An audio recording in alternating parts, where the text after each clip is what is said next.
Diplomazia for organizing this and for inviting all of us to share our reflections on Russia, on the war in Ukraine and the Russian-European. All of us share our reflections on Russia and on the war in Ukraine and the Russian-European. Non lo so, cioè che dobbiamo... No, è che c'è un... No, ero io ma con... Però ero io con 30 secondi di ritardo, cioè mi sentite 2 volte, maybe not a good idea. Sì, sì.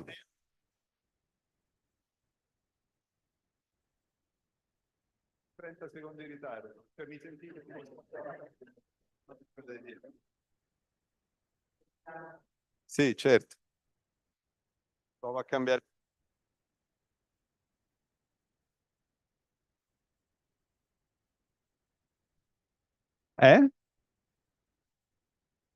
Non ho capito. Ah, beh, certo.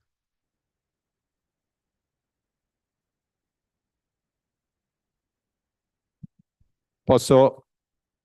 1, 2, 3, prova.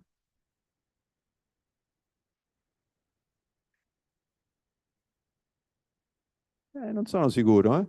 Va bene. Ok. No. Ma forse bisogna abbassare il microfono. Ok. No, ma continua a fare questo effetto. Oh, alternativamente senza microfoni.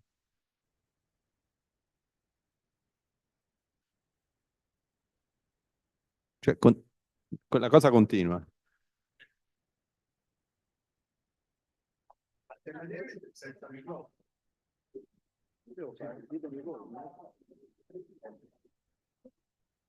Riproviamo adesso. 1, 2, 3, prova.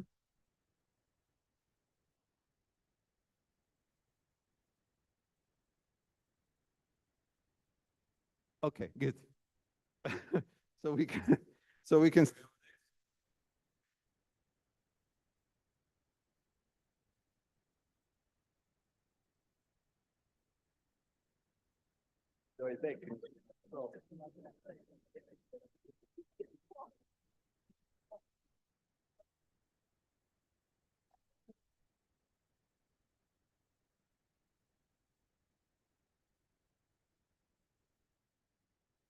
Riproviamo. 1, 2, 3, prova.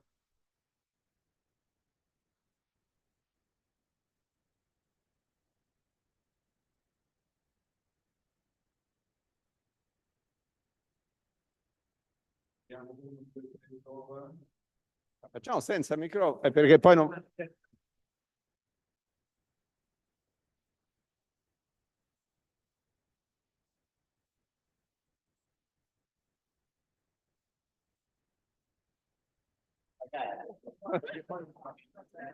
Se fai senza microfono e quelli che stanno a casa non sentono. No, so we need to use the mic. Perché ci sono anche persone collegate da casa. 1, 2, 3, prova. 1, 2, 3, prova.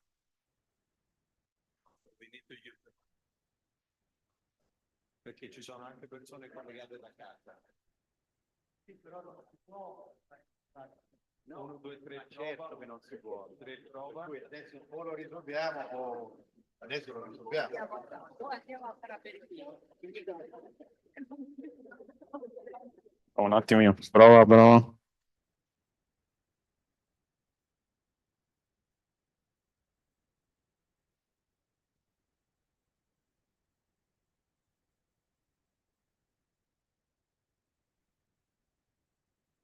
Okay, good.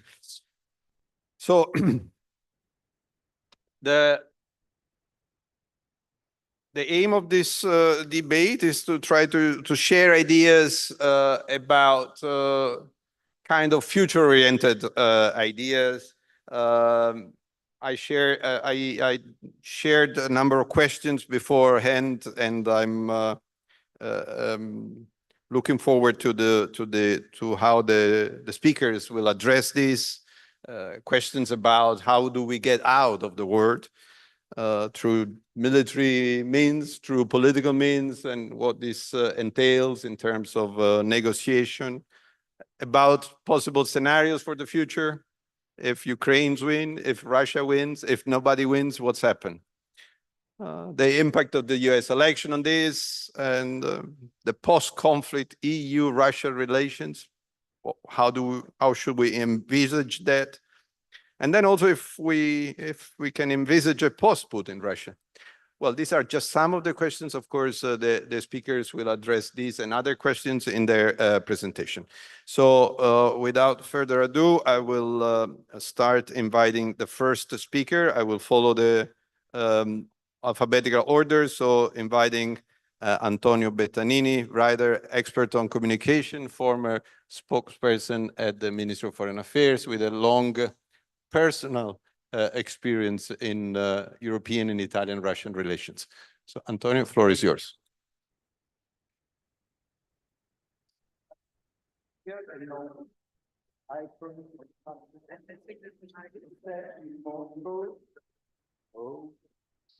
Okay. I wrote last year a novel, The Icon of St. Petersburg, set in Moscow and Petersburg in 2008. The year of the Russian attack on Georgia. Also, for me, a literary device to talk about an atmosphere somewhat comparable to the current, with the war just around the corner, which allowed me to describe the initial crisis in our relations with Russia and the issue of European sanctions. In the novel, the protagonist, grappling with the disappearance, probably the kidnapping of an Italian professor who is an expert on Russian art, and most of all with the trafficking in artwork that seems to involve the mafia, but also authorities of the two countries. And as I said, the protagonists of the story refer on several occasions to topics that ground the relationship between the two countries.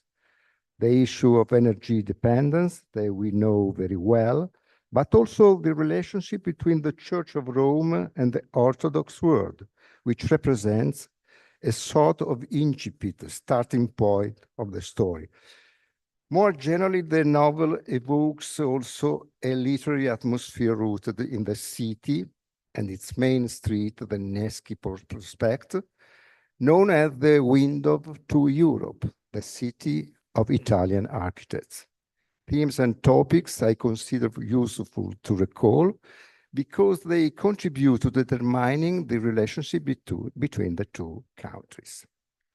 I made this premise just to introduce the theme of I call our silence, not only about the past of a relationship currently compromised, if not permanently compromised, by the violation of international law carried out by Putin's Russia, but because it seems implausible for me in the age of social media that nowadays so little should be known about the country that has scattered the international order. Of course, if Russia seems to have become another planet, it is largely because its regime has also waged war on foreign journalists. Having said this, I would like to draw your attention to how, particularly in Italy, the conflict in Ukraine has generated what a careful US observer of the affair, John Rick MacArthur, publisher and president of Harper's Magazine, has noted, starting with NATO's responsibility on the evolution of the Ukrainian crisis. MacArthur talks about cultural sanctions, a form of intellectual ostracism imposed by Europe and the US, but more so by Europe, that has led to the blackout of information about Russia and its own civilization.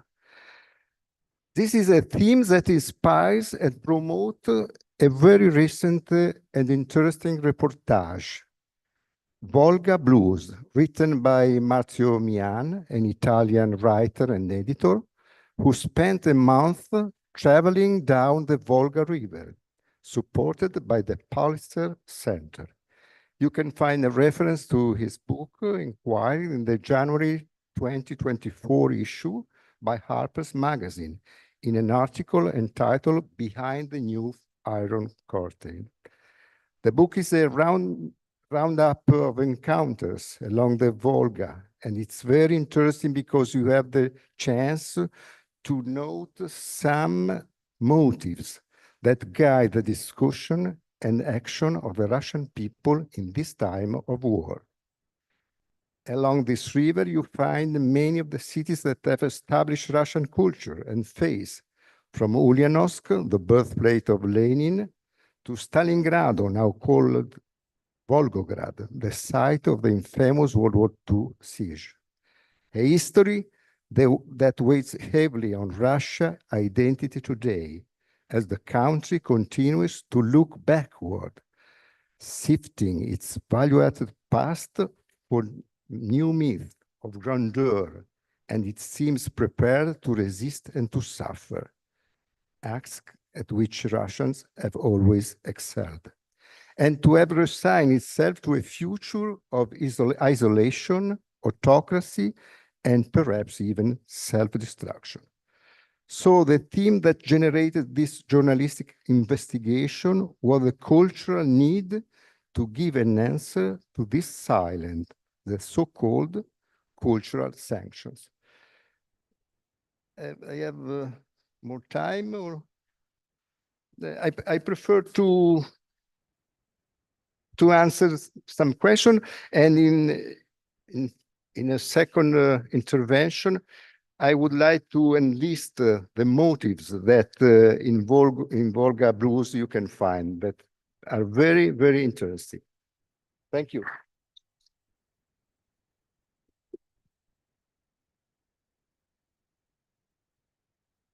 Thank you very much, Mr. Bettanini. We now move to the second speaker, that is Andrea Graziosi, Professor of Contemporary History at the University of Federico II in Naples. The floor is yours.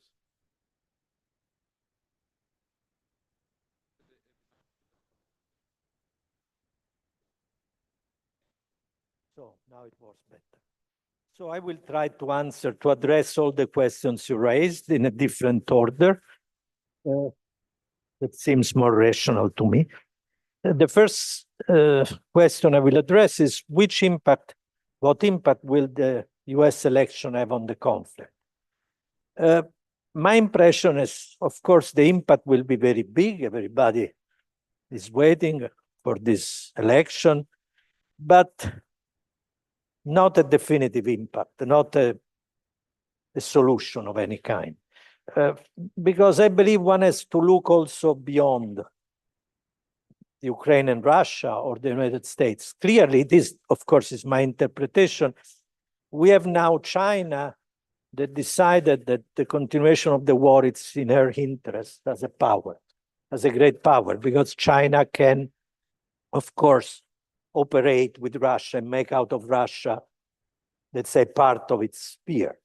And Russia means, of course, the resources that we used in Europe previously. So I believe, for example, to take this example, that China has a special interest in the continuation of the war. Maybe I'm wrong, but I think this is very possible. Clearly, the signs are there. The second thing we know is that we discovered, some new already, of course, that given the fact that Russia has 5,000 or more atomic bombs, it's very impossible or very difficult to wage a war against Russia, because the blackmail, even the recently published conversation between Biden and the Russian president make it clear, make it very difficult. On the other hand, Ukrainians do not want to become Russians. And for the European Union and also for the United States, even if Trump is elected, because the great majority, for example, of the US senators always voted for arms to Ukraine. So even Trump has to listen to this. Of course, he will listen less than Kamala Harris, maybe, but will listen. So I think both the European Union and the United States are not going to withdraw their support from Ukraine, as I very much hope. So from this point of view, I think the impact will be great, but not a definitive or resolutive one. Then the three scenarios you ask us about, I hope to be wrong, but my impression is that war is going to continue. I hope to be wrong. There are signs that saying that the war can be stopped, in the sense, if you take the square kilometers that have been exchanged in the past almost 3 years, in the first years we were speaking about, dozens of thousands of square kilometers, now it is hundreds. So clearly the war is slow, On the other hand, it's already 1 million, because everybody now is speaking about the Middle East. We have 1 million dead and blessed people. 600,000 Russian, this is the most credible estimates, and 400,000 Ukrainians. We are talking of a huge war, not a small conflict. Compared to these gods, it's a small conflict. 1 million people, plus about, I would say, 10 million of people that fled from Ukraine, and also now from a little bit from Russia. So I think will be long.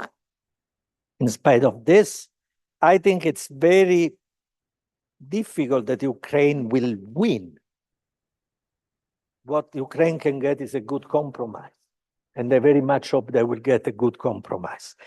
I think which means basically to obtain credible guarantees for its independence and survival as an independent country. And credible guarantees will mean, I believe, not NATO, because I think NATO has technical difficulty to counter war without a peace, but the presence, for example, of European and United States troops in Ukraine could be a solution, for example. That Russia will win, it's possible if the war goes on for years. Russia is 3 times as big as Ukraine, it's about 3 times the population. It has the support by now. 1 year ago, Russia was in a deep crisis. Prigozhin was moving to Moscow, but now it has solid support of China, of North Korea, of Iran. Not nice people, but still they support Moscow in this moment. And above all, they have, as I said, nuclear weapons. Without the nuclear weapons, I think Russia would have been defeated already 2 years ago, after the defeat of the Russian army in the spring of 2022, with a no-flying zone and so on and so forth. But being there, more than 5,000 nuclear weapons, this is very implausible, I think. What can lead us to a compromise, since I don't believe in it? In war, everything can happen. The Russian can win tomorrow, but we don't know. But we are speaking about, the future, and the future is always uncertain by definition, especially in wars.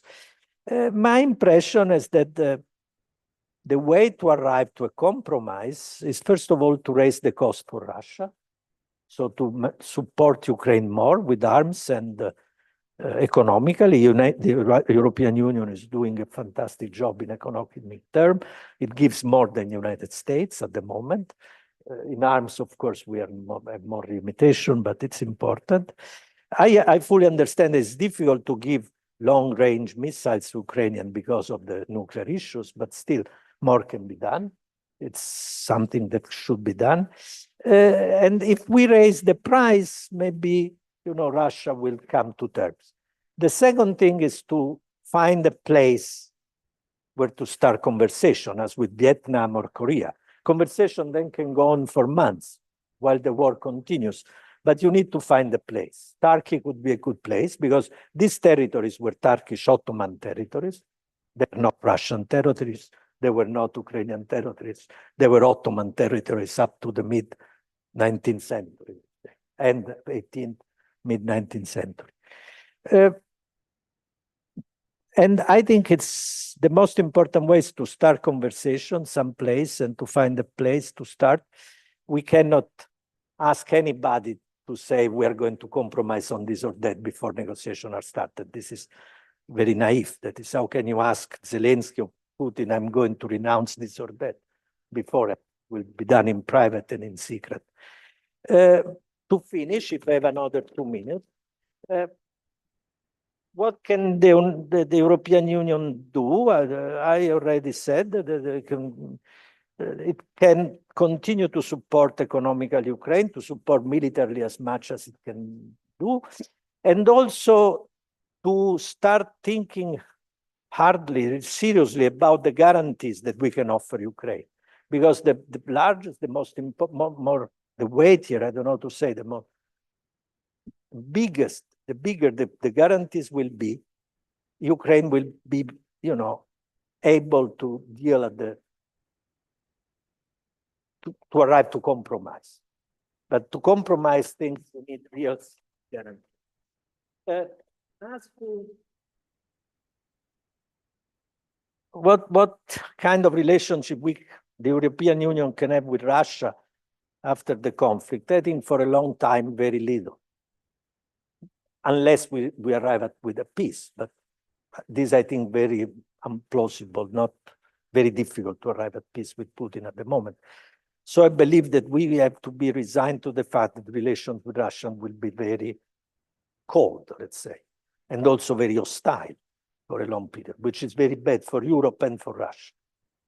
This we know. It's very bad for us and it's very bad for them.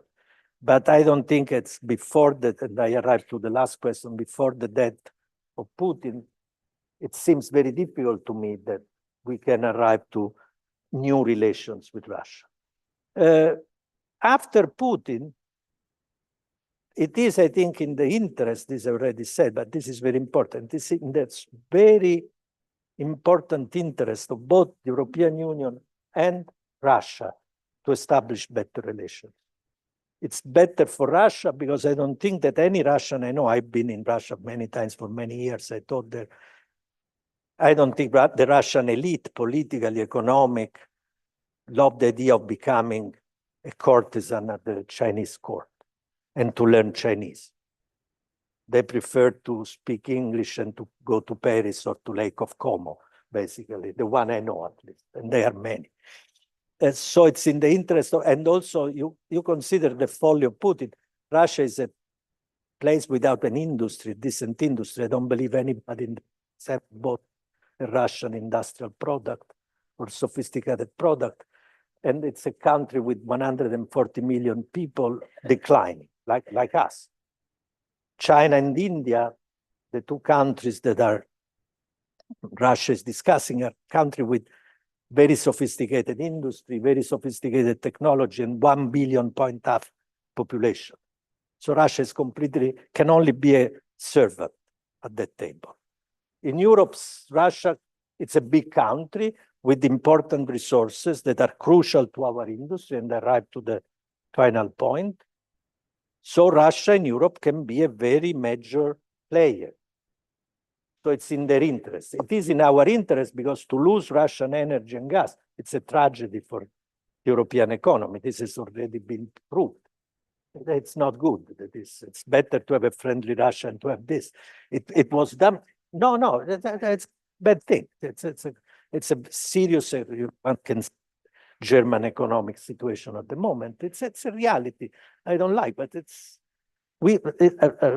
since the ambassador here, I agree with her in the sense that I was impressed by the ability of the European Union to find new sources of energy without a major inflation, sudden inflation. It has great feat that anybody can see. If they asked me 3 years ago, if they withdraw Russian gas and oil immediately from Europe, I thought it was going to be, it went much better. Still, I think it's also in our interest to have the resources of Russia, not to have disposal of China and India.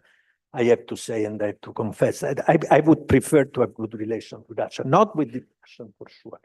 With this, I finish. Thank you very much. And in fact, you almost invited the following speaker, that is Ambassador Creviene, Ambassador of Lithuania to Italy. Floor is yours, please. Good afternoon to everyone. First of all, thank you. Thank you so good afternoon to everyone, and first of all, thank you so much for inviting to this panel, to this excellent place, and happy to see so many young people, the future political leaders, to solve the conflicts in the future. So, talking about the Russia's war of aggression in Ukraine. So, first of all, I would like to underline that we should call the things in their real names. It's not a conflict.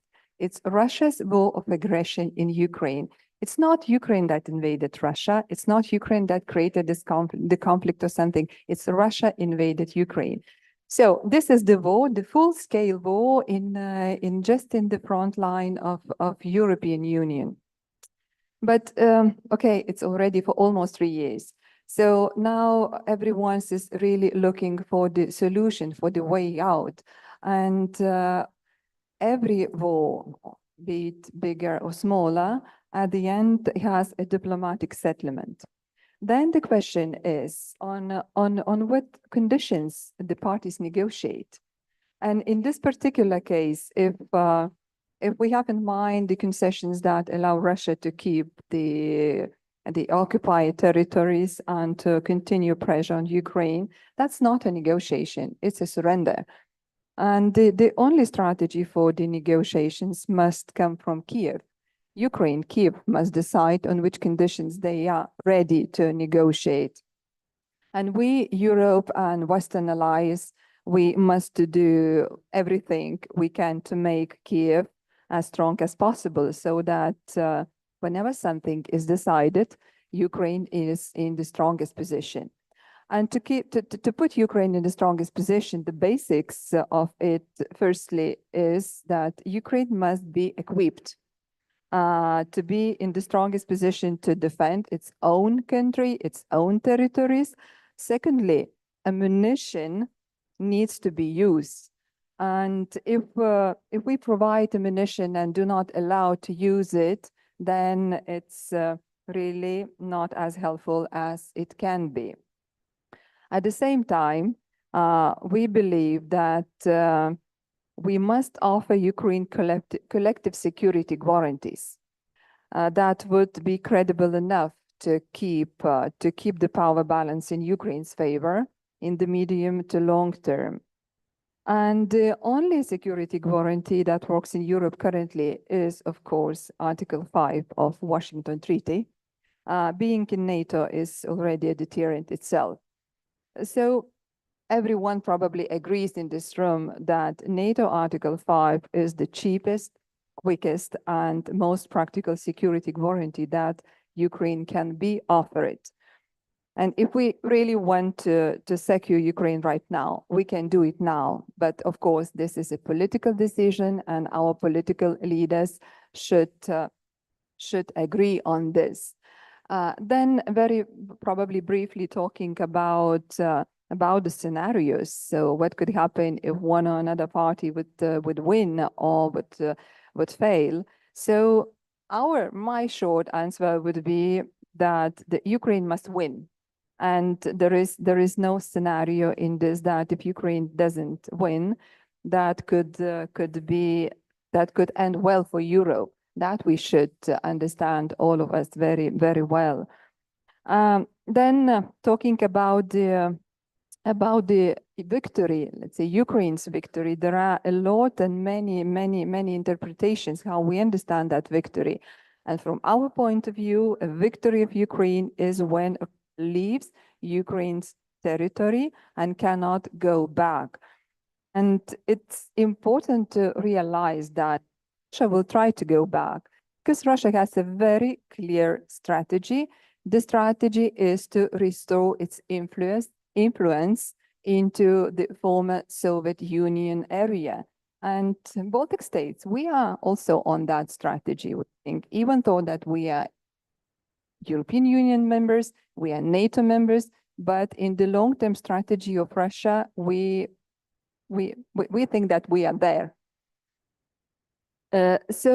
Ukraine itself has to declare that it won, and it has to be accepted by the international community that it is a victory. In turn, Putin has to lose, and it also has to be accepted by him and by his allies. And this is the most probably difficult conundrum that we are here in the Western world unable to say or to write it down, because we don't imagine the world where Putin has lost. And the same way was in 1990s when our country declared its independence. And it was very difficult for everybody to imagine the world where Gorbachev and Soviet Union has lost. When Lithuania, other Baltic states in 1990s, we declared our independence, we were asked to recall it. We were asked to recall it that because the world where Soviet Union has lost was unimaginable for political leaders of that time, but we didn't recall this. We stand and we became independent. And we think that we have to repeat this, and that scenario for Europe and for Ukraine. So maybe I'll stop here and let. Thank you very much, Ambassador. And being a moderator, I like that different opinions are coming up, and so this will be a good point for discussion. Next speaker is Nona Michelice from IAI. That is one of we have two representatives from two of the most important think tanks in Italy, IAI and ISPI. So Nona, floor is yours. Thank you, Raffaele. Good afternoon. I would like to thank the organizers for the invitation to this panel discussion. Now, I had some reflections of the questions you sent us about the two possible scenarios, and maybe there are also other possible scenarios in the future. I wanted also to reflect about the word of victory. What does it mean for Ukraine, and what does it mean for Russia? For Ukraine, clearly it means to reach the 1991 border as defined by international law. But now, of course, inside Ukraine, there is a lot of discussion about this, how realistic it is. And there is a discussion among the intellectual part of the society, among the civil society as a whole.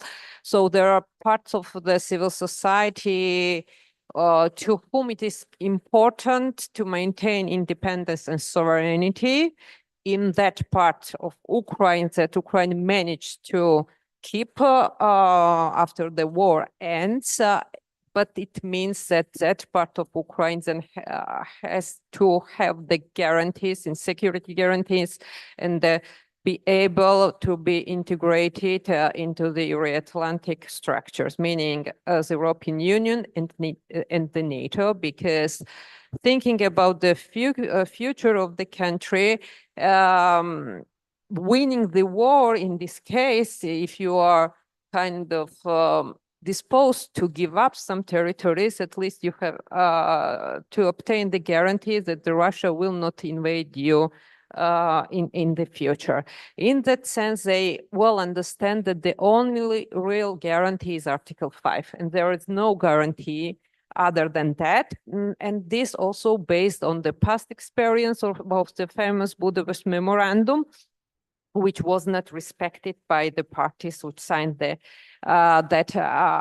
agreement. That's why yesterday, for example, during his visits in the European Council, Zelensky said that there are only two options to think about our future security, which is one, integration into the NATO, and other, Ukraine becoming a nuclear country.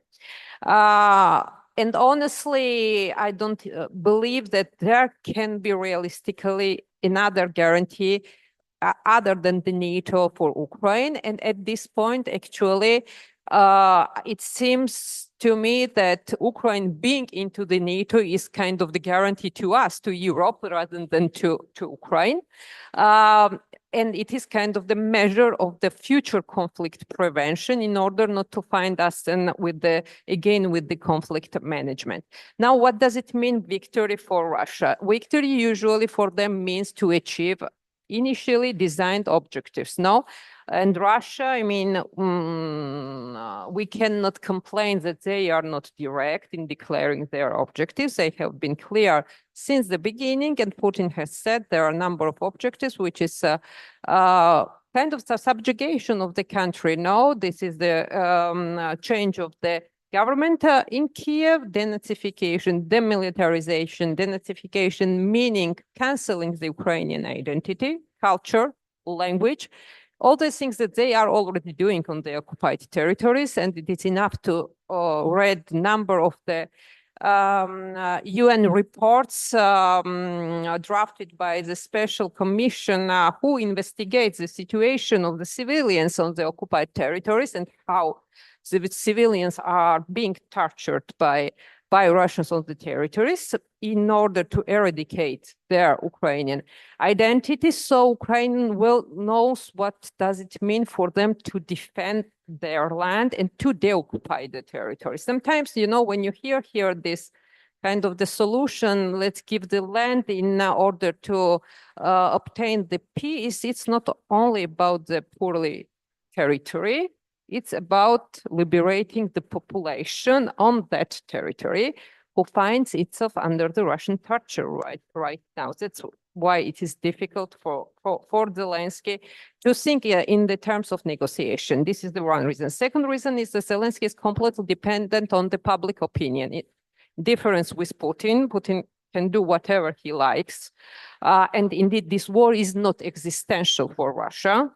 I mean, Russia can leave tomorrow and nothing will happen to the Russian Federation, but this is existential for Russia, Putin's power. It is, at least it is how he perceives it. That's why I do not believe that this war gonna be stopped in the upcoming future, next 3-4 years, for that matter. But for Zelensky, him being dependent public opinion, and last week there were new polls, 81% of the Ukrainian population believes they can win the war if the West provides enough military support to Ukraine. This means that Zelensky cannot negotiate over the Ukrainian lands and over the Ukrainian people. So this is the issue with the victories and the scenario of Ukraine win or lose. I don't see in any near future any of those scenarios to be materialized. I don't see Putin being able in this moment and interested to downgrade somehow his initial objectives, so that Zakharova, meaning spoke women of Lavrov as well as Peskov recently voiced that their objectives remain the same. So in that term, nothing changed, because also then the West, and it is also kind of the result of the West policy imposed by Biden and well accepted by Scholz, meaning that, and especially called this kind of the escalation management policy, which means that we give enough arms to Ukraine in order to make them survive, to stabilize the front, but not enough to regain the territories. And this kind of approach would then somehow signal to Putin that he cannot advance further, so he will be willing to come to the negotiation table. This was the calculation, which did not work. I mean, I don't see Putin any near to the negotiation table. At this point, I think the West has to decide what to do next, or maintain the status quo, which is highly costly, I mean, in financial terms, and it is costly, especially in terms of human lives, thinking about the Ukrainians, and invest a lot, not only in Ukraine's defense, to make them maintain the front line like it is today. It means also to invest in own defense, because the European countries, in order to send the arms, they have to refill their stocks of their defense capabilities. And then another scenario is that taking risk of so-called escalation, and meaning give much more to Ukraine than the West has done so far, because we have no empirical evidence that if the West provides enough arms to Ukraine to deoccupy the territory, Ukraine will not manage to do so. Now, few words about the upcoming elections. If wins Harris, then I see it kind of the more of the continuity of Biden's policy. We have to see what will be the approach of this escalation management policy, and whether Harris will willing to take more risk than Biden administration and his national security advisor Sullivan, and whether there will be the permission for Ukrainians to hit with long-range missiles on the territories of Russia, which could make the huge difference on the front line. In case of Trump winning the election, here to foresee something is difficult, because he is kind of the unpredictable. So everything could look like a speculation from our side, because we have experienced on his like the first term, and based now the analyst. Most of the analysts say that the second term would be completely different for the first term, but we cannot speculate about this. What we can do, make kind of the empirical analysis of the first term, and then looking at the first term of Trump's policy towards Ukraine, we can conclude easily that it was much better than Obama's policy to Ukraine, for example, because Obama maintained the veto over the 8 years on the arms sales, lethal arms sales to Ukraine, while Trump was the first one who permitted the transfer of javelins to Ukraine. That's why, I mean, if you ask the Ukrainians, do you fear the Trump's comeback, they respond, you know. Yes. Of course, I mean, here for us, it will be kind of the complete disaster, Trump's comeback. But, you know, in Ukraine, them being not happy with the current policy of the current US administration, at this point, they do not fear Trump either, and they base their analysis a lot of on the experience they had during the first term of Trump's presidency. I will stop here. Thank you very much, Nona. We now have a voice of an ambassador, Ambassador Mirakian. Floor is yours on your views. Però without that, people at home cannot listen to you.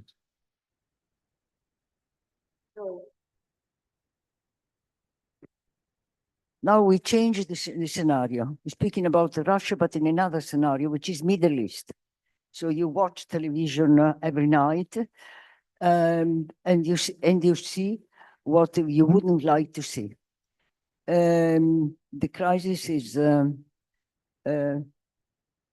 very deep and also very old. It's not today, it's not yesterday. It's decades back. It may be more than decades back. In any case, if you are a good diplomat, two principles. If you are a good diplomat, you don't split the world on one side the good, on one side, on the other side the bad. People are not good or bad. They are both. So this is just to say that very often we have this habit. They are bad. They are the bad. It's not true. You are bad as well. But you are also good, and they are also good. Second principle, if you are a good diplomat, you speak to your enemy. It's too easy to speak to your friends. It's more difficult to speak to your enemies, but it's more useful. And you must make an effort. So these two principles, if you will become good diplomats, as I hope, these two principles are to be followed. Speaking about Russia and the Middle East, Russia is on the bad side. Sorry. Russia is a part of the so-called axis of resistance, together with Iran. Resistance to what? In the Russian mind, this crisis is part of a big struggle which they are living through since the end of the Cold War. Big struggle to defeat and dismantle, this is the Russian view, dismantle the international system dominated by the West and in particular by the United States. So the mission, the Russian mission, let's say. The Russian mission is just to be part of this resistance to the actual balance of power in the world. Dismantle this. And the goal is to have a multipolar, not just one polar, which is United States and the West, multipolar. So towards the Islamic, for instance, the Islamic civilization, as they call it, the recent foreign affairs doctrine, which is published, it is not published, it was finalized in March this year, speaking about Russia, foreign policy doctrine, considers that the Islamic civilization should get rid of American Western dominance and become more friendly with Euro-Russian group, Euro-Asian group.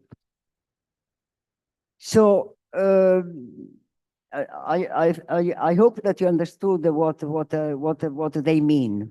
I mean, it's just to dismantle the system. In the Middle East, the system is represented by Israel and the Western countries supporting Israel in there. But Russia, so Russia, Iran. Iran is on the same line. Iran is one of the promoters of the axis of resistance in the Middle East. You know that they are using some proxies, we call proxies, people, radical groups working on their behalf. So they are not directly involved up to now in the Middle East crisis, but they're using Hamas, Hezbollah, Houthi, the 3H group, radical groups. In addition, some radical group which are operating within Iraq and Syria. So the whole area, in a sense, is under some Iranian influence through these radical groups. Not easy, not easy. At the same time, Russia has some vulnerabilities because, first of all, the Arab world doesn't want to leave the Americans and to embrace this idea of multipolar, which is closer to the Russian view. Many of them are traditional friends of the Americans and the West and so on, and they are quite comfortable with this. So to rely on the Arab world, I think it is a vulnerability from the Russian side. China. To rely on China from the Russian point of view is also quite let's say, is not so sure that China is on the same line as Russia. Of course, China is having the same idea about multipolar world and also about, let's say, controlling this dominance of the West, which was built after Second World War and remains there since 70 years or 80 years. China, so it's in agreement with this, but China doesn't want a war. There's no interest in having a war, in resisting, in combating, in fighting in the Middle East and also elsewhere, because about Ukraine is the same. China wants to modify the balance of power around in the world, but not through fighting wars here and there. So this is also a vulnerability from the Russian point of view. The Arabs, we say China, and I would say, quanti minuti ho ancora? I have to come to conclusions. Sì.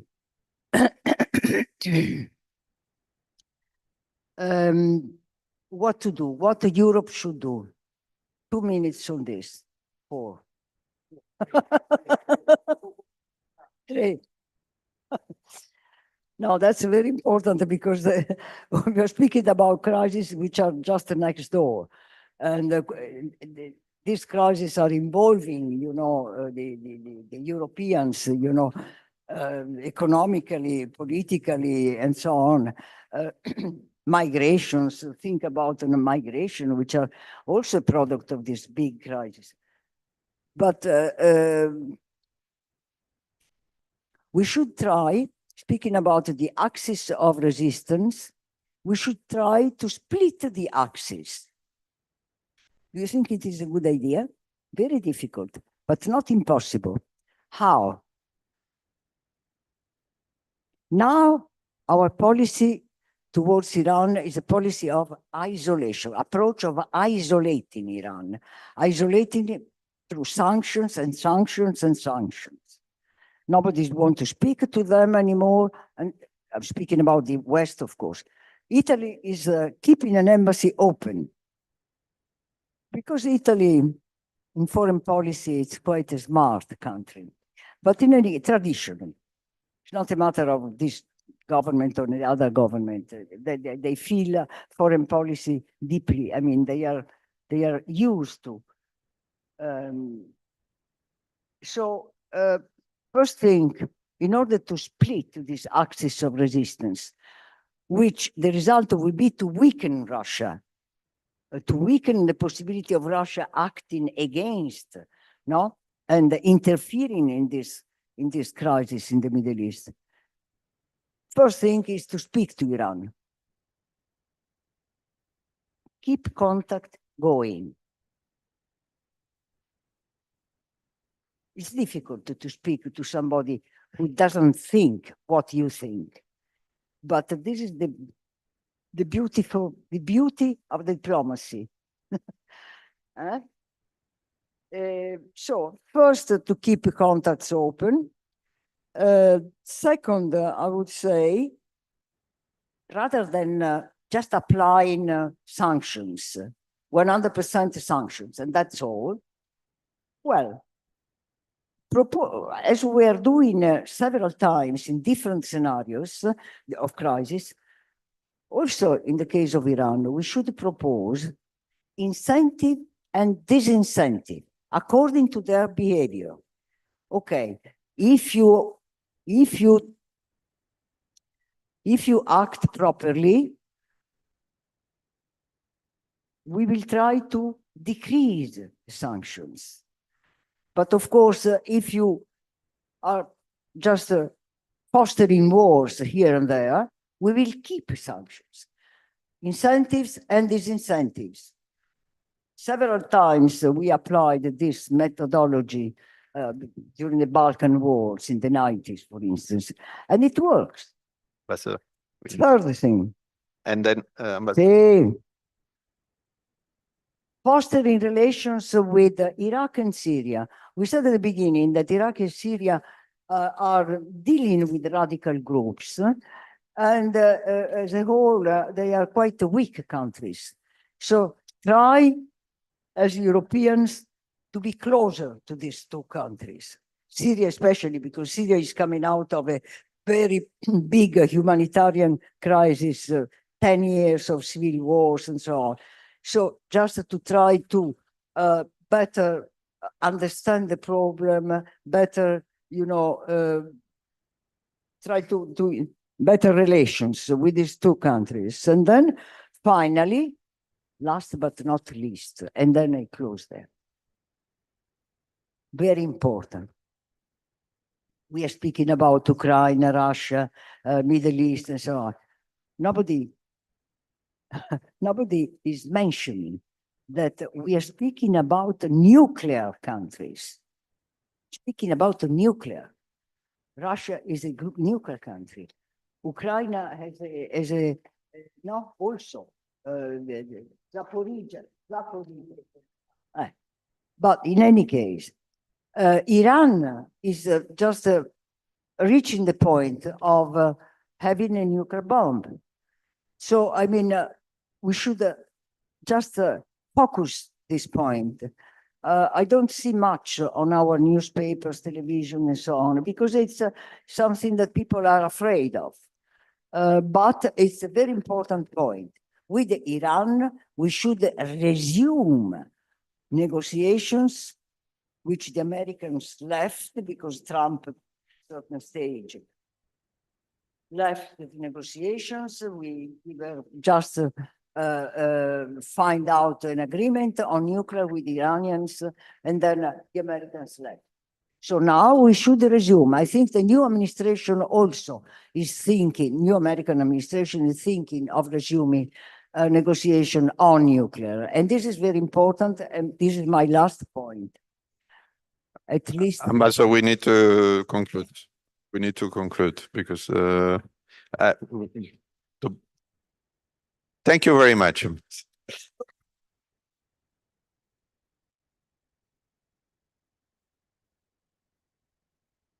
Before I give the floor to the last speaker, please start thinking about the questions, because immediately after that we will open the thing. So start reflecting on this. So last but not least, Eleonora Tafur-Ambrosetti from ISPI. Please, floor is yours. Thank you very much, Raffaele, and thank you all for being here. I would like to focus on one of your questions. One of your questions, which is the future of EU-Russia relations, which is by no means a simpler question than, how to achieve peace in Ukraine, especially in such a short time. I very much agree with what Nona was saying about this war being an existential war for Putin. Putin has every incentive to keep the war going. It is an existential war for its regime, and it has no problems calling it a war. Why not? Of course, as you know, the war against Ukraine is called special military operation, but the war against the West is simply a war. He also has the incentive to turn it into a frozen conflict that would give him still a lot of leverage vis-a-vis Ukraine. So as long as the war continues, obviously the EU cannot have a relationship with Russia. When it comes to a post-Putin Russia, we should acknowledge that Putin is not the only problem, obviously. If Putin died tomorrow, there is no guarantee that Russia would become a democratic country first, or that it would like to engage with the West, simply because there are no democratic mechanisms of power transfer. That also means that, you know, instability could and violence could follow suit. So we should, I think, downplay our hopes that a post-Putin Russia would necessarily be a better Russia. And in that case, obviously, we would have to think hard about our priorities and how we value having a compartmentalized relation with a known democratic Russia. We could, for instance, decide that we would like to keep the contacts going, at least in some fields like anti-terrorism or climate change. But in that case, the same problems that we faced in the recent past would appear again. So what can you do today? First of all, I think it should become, or it should keep being, a valid alternative for those countries that are trying to break free from Russian dominance. Of course, Ukraine and Moldova have already established a membership process with the EU. But I'm thinking of Armenia, for instance. Armenia, as you know, has a very long relationship of dependency almost on Russia that you know, traces back to the imperial czarist period. Yeah, of course, a security and economic dependence on Russia. But still, the EU has the possibility to help Armenia to break free from that dependency. And of course, it should do it in a way that doesn't turn Armenia into the next geopolitical battleground with Russia. What can you do today when it comes to fostering the future Russian leadership? This is an important but also very tricky question. There are claims, there have been widespread claims that the EU should help the Russian diaspora, made up of you know, people, political opponents fleeing Russia. And this is, of course, something that deserves a deeper reflection, because on the one hand, this could be the way that the EU can help the next Russian leadership, now in exile, but, you know, maybe in a post-Putin Russia, that elite nurtured in the West can go back to their country. But it's also a very tricky point, because the EU should act collectively, taking into account the legitimate security concerns of the European countries neighboring Russia. So, for instance, the Baltics and Finland, and like how the Russian fleeing Russia are treated is at the center of a heated debate, because those countries are afraid that among the people fleeing, among political opponents, there could be also people threatening their national security. So these are just a few points that I wanted to throw for the debate. But if I may, I have a question about something that the speakers, Nona and Dalia, said about security guarantees and Article 5. Given the you know, the difficulty that we see in Ukraine becoming a full NATO member, would a reinforced security partnership with the US, similar with what the US has with Israel, be a good substitute, or at least a temporary solution to make up for the lack of the full membership? Very good, thank you, but not now. The plan is this. You have now the possibility to pose questions or never, okay? So I will collect questions and then I will give the floor back to the speakers. So if you have a question, make it now. Let's start. Thank you. And then you take notes of all the questions and then I need to manage time. Sorry about that. Hi, my name is Adriano Napoli. I'm a GG student. I wanted to ask, what is your assessment of the events in the Donbas region in the 2014 and their potential connection to the current war? Also, I also wanted to ask, observing a map of NATO members countries from the 1990s and comparing it to those that joined in subsequent decades, it is clear that NATO has expanded its work.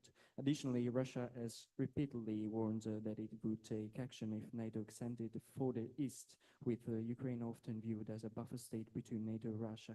How do you think that this geopolitical dynamic has shaped the ongoing conflict? Thank you.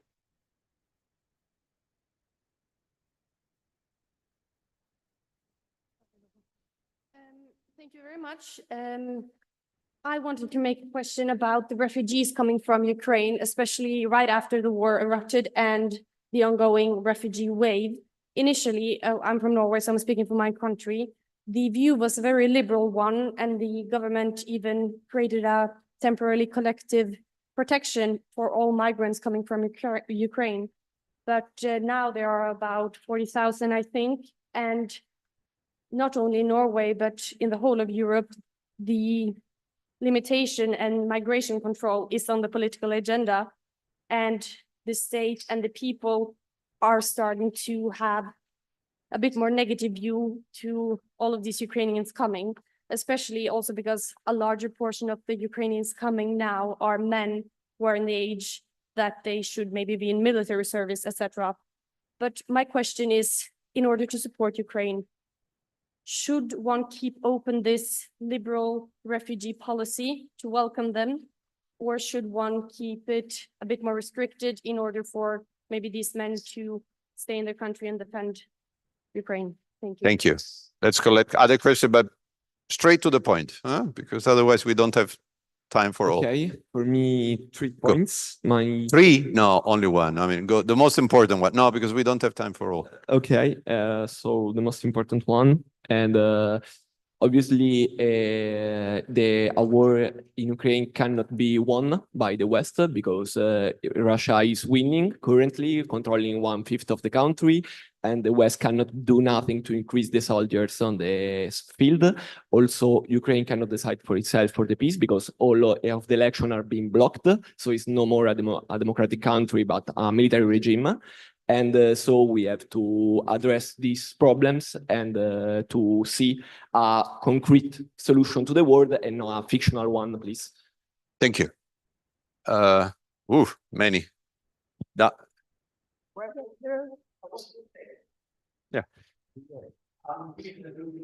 Qual è la soluzione concreta? Beh. Okay, I'm Pietro Bagnaschi. I want to ask how is the tension created by the failure or the Accords of Minsk I and Minsk II be factored inside the reasons of the war? Because there was tension in that region for a long time, and there were accords, international accords made to ease the tension, but none of the two parts, both Ukraine and Russia, didn't act on these two accords. Thank you.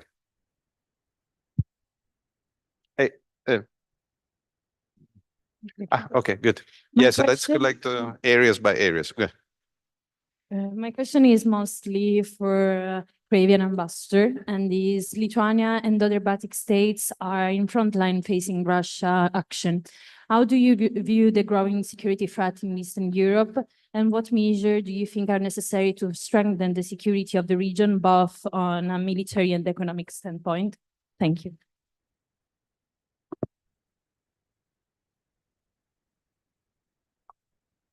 Hi, good afternoon. My name is Orka Provo. I'm a GG1, GG2 from India. I want to ask more about the inside politics of Russian government. My question is, what is your view about the incident happened with Alexei Navalny, and how you think that we will witness the future of Russian politics? Like, is there a chance that there will be a new government apart from Putin, led by youth? And especially, what is your view about Alexei Navalny? That's my question. Thank you. Thank you. This side. I think maybe the last two. Yeah, you and you. Hello, And my three. name is my name is Andrei Chudykovsky, and I wanted to ask, how could the rest of Europe continue to support Ukraine? Sorry. How do you think could the rest of Europe continue to support Ukraine in the future when many pro-Russian elements, such as some parties and even EU members, are very present and vocal? No, io non ho capito. Okay, good. Here? And then the last one. Okay, the last two. My question is about the misinformation that is going on in Moldova. Just short and concrete question. The misinformation in Moldova, yes. Okay, and then very last one, please. Hi, my question would be, do you think it's really a very good idea to the expansion of NATO as a concept? Is it really a good idea to de-escalate or neutralize the whole situation that we are facing right now? Thank you. My two questions about escalating up to the point of sending non-Ukrainian soldiers to fight for you and the ambassador. And then for you, Nona, what is the rate of support of Zelensky in Ukraine? It's difficult to understand from outside. You were there. Maybe you can help us. Okay, so I would say 2-3 minutes each. You pick up the one. No, you pick up maybe one or two that you like, and you cannot address all. I mean, because unfortunately we need to close in 15 minutes more. Come vogliamo? Okay, so Ambassador, you want to start first? From which to start?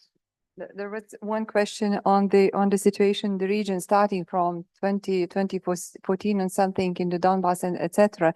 But yeah, the situation in the region, as I said in my beginning of my intervention, that Russia has a strategy. Putin has a plan to come back to those territories that were part of the Soviet Union. So that they entered into Georgia. We did nothing.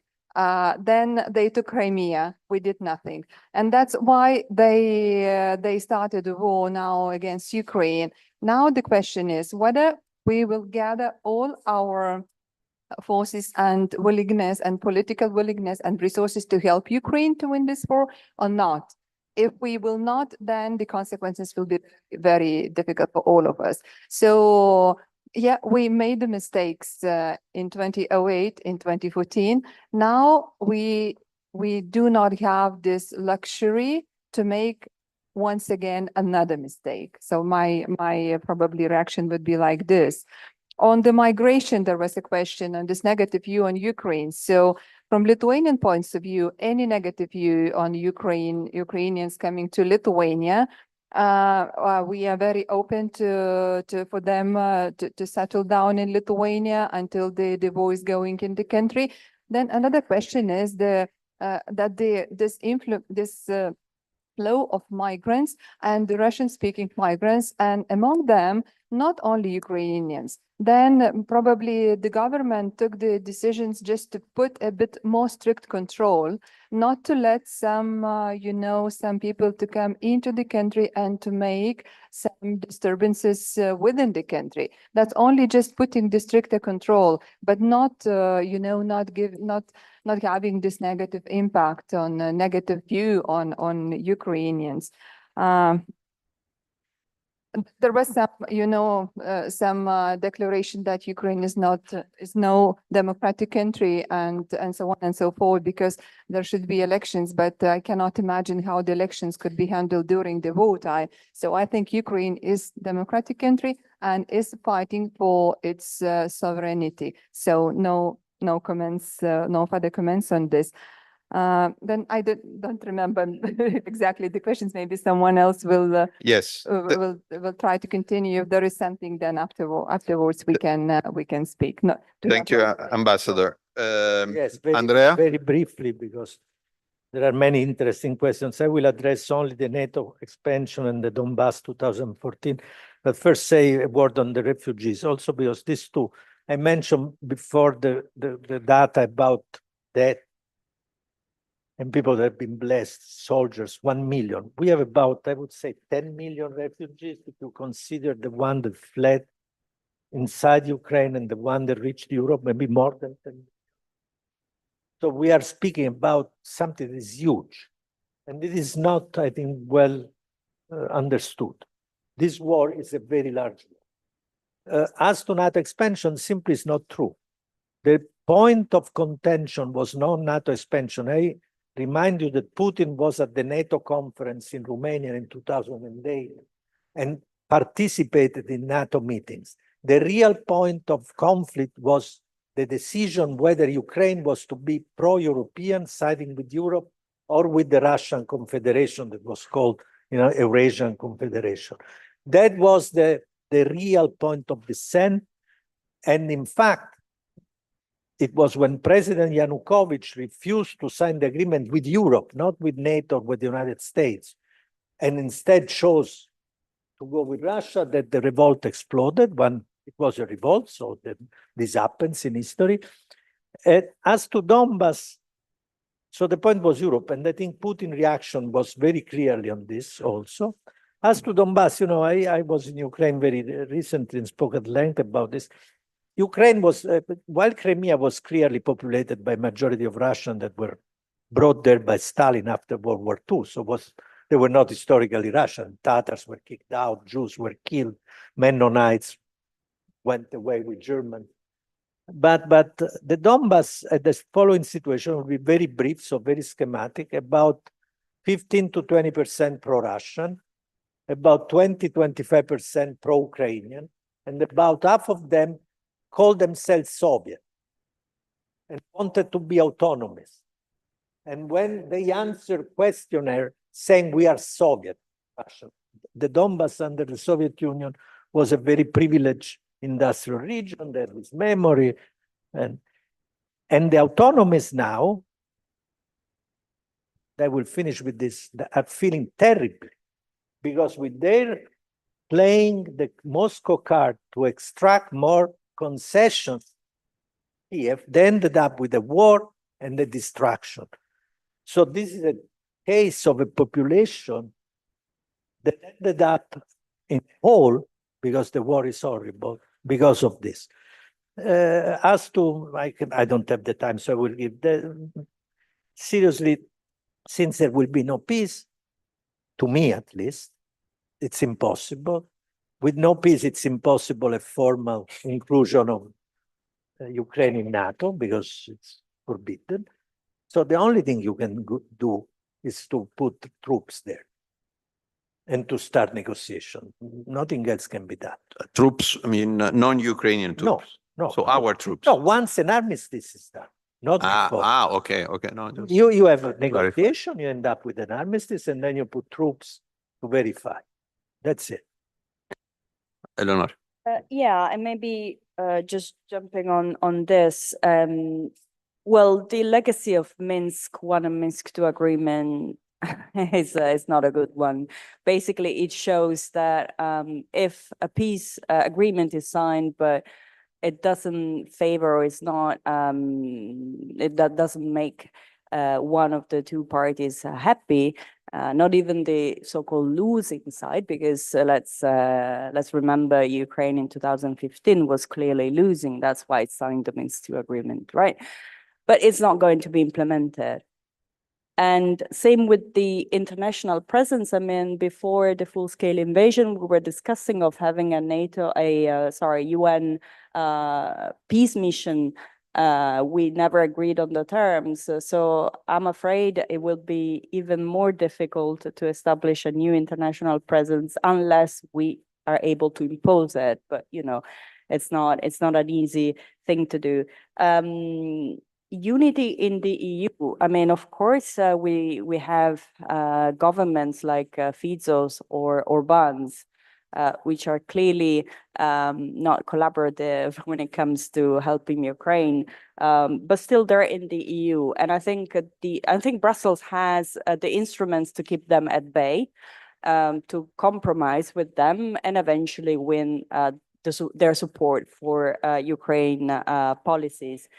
Last point about refugees. Yes, I also wanted to say, luckily, we're not witnessing the same rise in negative sentiment against the Ukrainian refugees that we saw, for instance, in Turkey. In Turkey, the people all of a sudden turned against Syrian refugees. There is a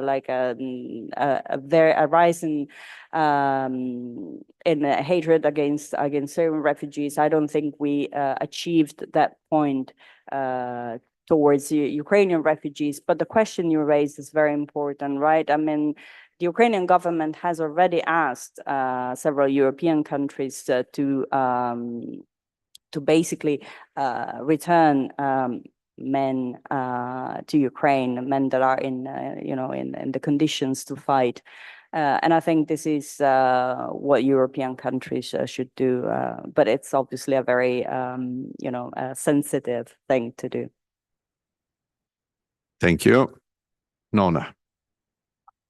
Yes. And in fact, I think you have, How, 5 minutes? 4? Okay.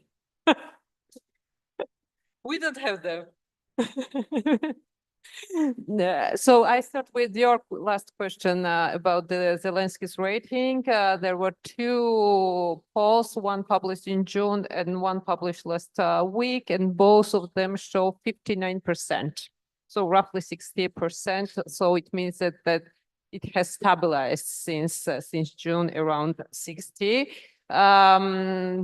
Ukrainians understand well that in this very moment there is no alternative. There is another camp, so-called pro-Zaluzhny camp, who is actually now the ambassador of Ukraine to the UK, and largely supported by the western part of Ukraine, but still even they agree that until there is a war, there will be no elections.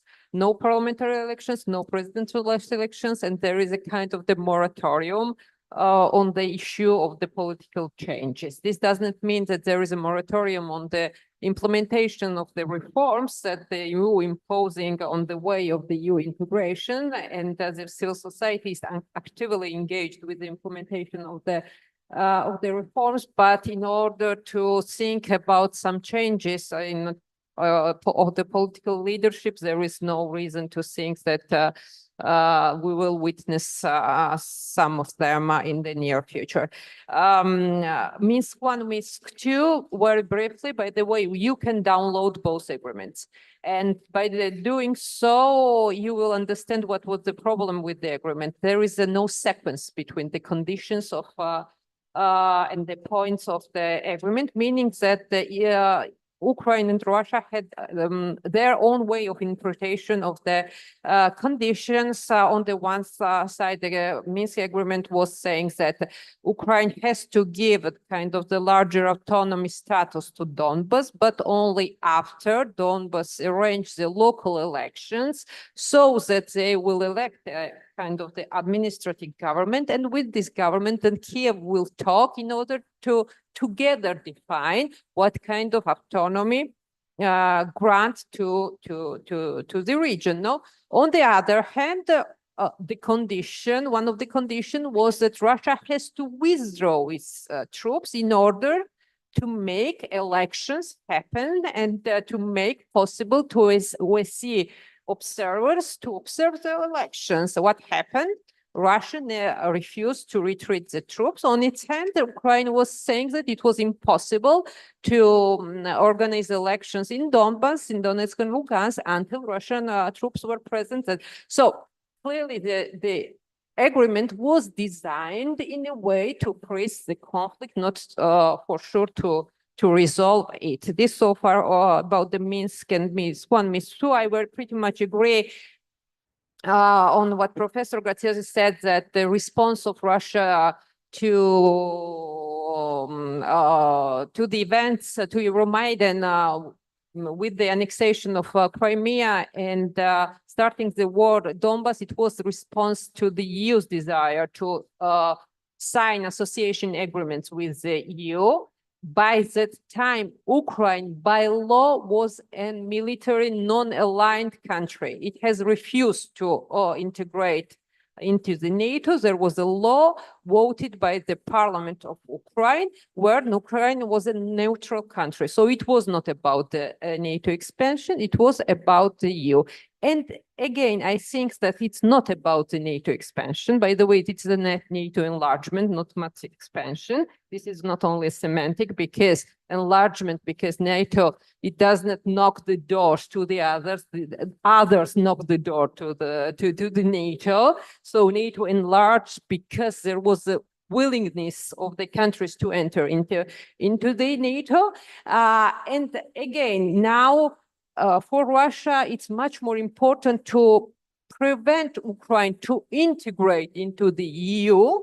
And this we can observe also in Georgian case, how Russia supports pro-Russian government in Georgia in order to stop Georgia's integration into the EU. Yesterday, European Council indeed said that because of the backsliding of democracy in Georgia, EU officially stops the process of EU integration of Georgia, and now Georgia has the only chance to reverse the course in the upcoming elections. So I think that much more problems lies with Ukraine willing to integrate in the EU rather than in the NATO. And last question about the Alexei Navalny and the Russian opposition in immigration. I think that the huge problem with the immigration and with the opposition is that they are just killing each other.